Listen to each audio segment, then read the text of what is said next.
احنا للاسف احنا اللي زينا حجه مهضوم في مصر. تمام. احنا بيعتبرونا مش بني ادمين. طب انت عملت رابطه، والرابطه هيبقى فيه يعني دعوه. بص يا استاذ احمد، هو سيبوا الاستاذ اشرف على الهوا دلوقتي، انا بعلنها على الهوا دلوقتي. اتفضل.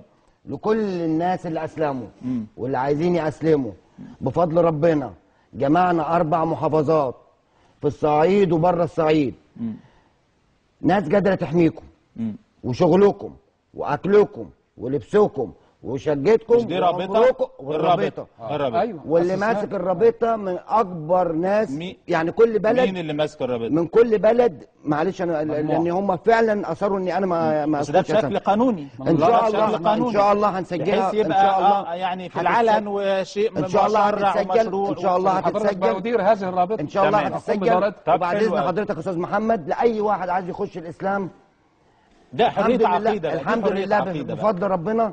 رقم تليفوني اللي انا هقوله بعد اذنك يا استاذ محمد 012 0421 43 70. طيب بشكرك جدا. دي حياتي، بس بعد اذن حضرتك يا استاذ محمد دي حياتي، مش هيهددنا كلام مستشار نجيب.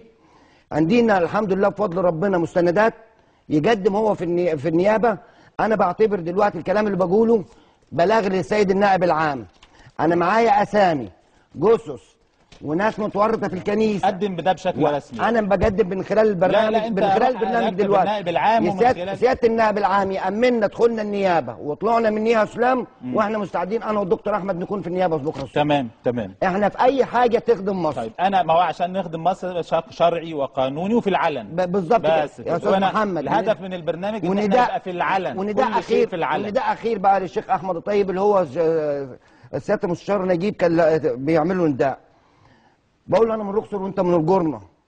بقول له حاجه واحده بس، نفسنا نكون من خلال الازهر او الازهر هو اللي يبقى مسؤول علينا. الازهر راعي المسلمين والمسيحيين. عايز حرام وهو الشيخ احمد شيخ وسطي حرام يطلع المسلم من الازهر بورقه يلاقي نفسه في الشارع. انا بشكرك جدا يا استاذ اشرف عبد الملاك بعد الاسلام، استاذ محمد احمد محمود، دكتور ممدوح حنا اللي هو اصبح دكتور احمد محمد، واوعدكم يبقى لنا لقاء تاني نتابع القضيه. استاذنك بعد الفاصل.